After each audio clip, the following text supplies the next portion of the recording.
Hey, welcome back. Are you confused about the keto diet because of the U.S. News and World Reports? If you are, you're not alone.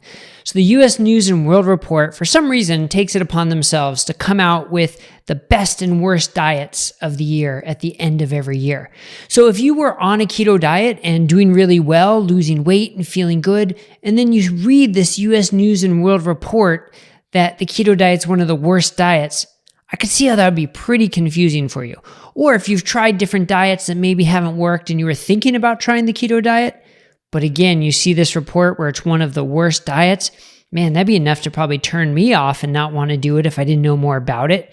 But here's the thing, it's really not worth anything. It's a bunch of junk. I hate to use such a pejorative term, but it really is. Like the U.S. News and World Report, is it a scientific journal or a news setting? No. It's lay public, lay media. You know, they rank the best colleges and they have a ranking system for that. Should they be ranking diets? Not really. And here's the thing, nothing has really changed, or not much has changed in their ranking over the years. And it comes from the same biased, old school, quote unquote, experts who give their opinion. There's nothing scientific about this at all. It's all opinion based.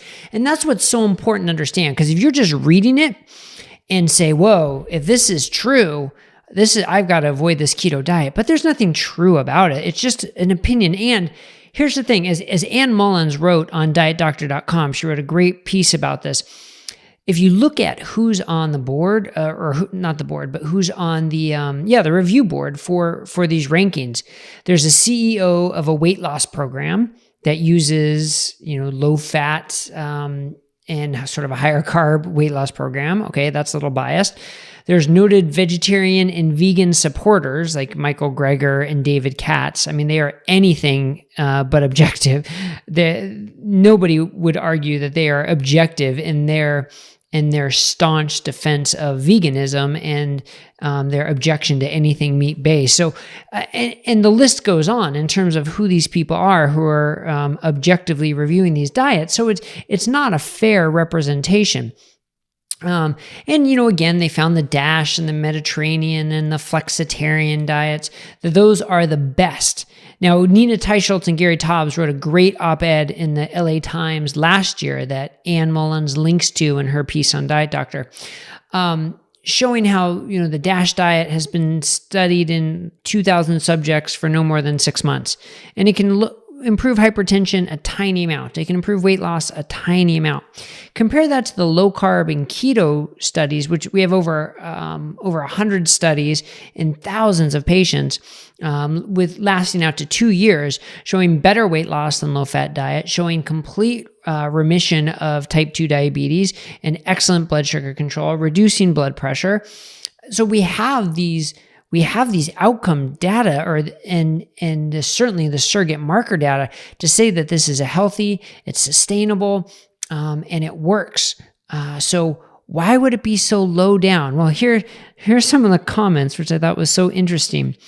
It's limited, rigid, difficult to sustain, and requires medical supervision. Those were some of the comments.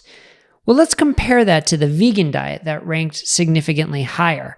Was there any mention of medical supervision? None at all. And that's a nutritionally insufficient diet that requires supplementation. Otherwise, you are destroying your health. You need to be basically supervised and have supplementation to make a vegan diet a sustainable diet for your health. But there was no mention of that. And of course, there's almost nothing more restrictive than a vegan diet. And difficult to follow and not sustainable. So, but yet they focus that on the keto diet rather than the vegan diet.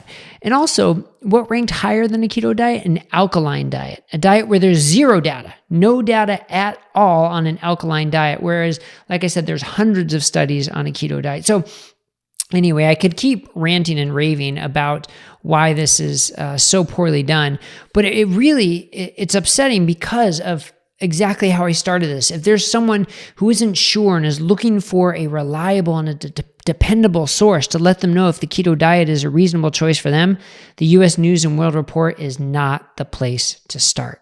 All right, there's nothing really objective. There's nothing new.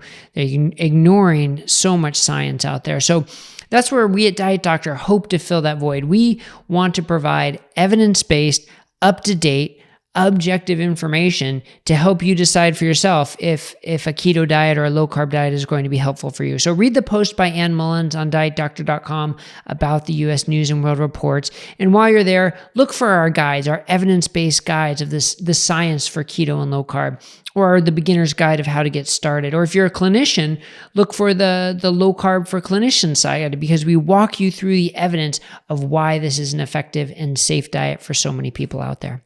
All right, and make sure you hit subscribe to our YouTube channel so you'll get all these updates, and you'll hear more from us about keto and low carb and health in general.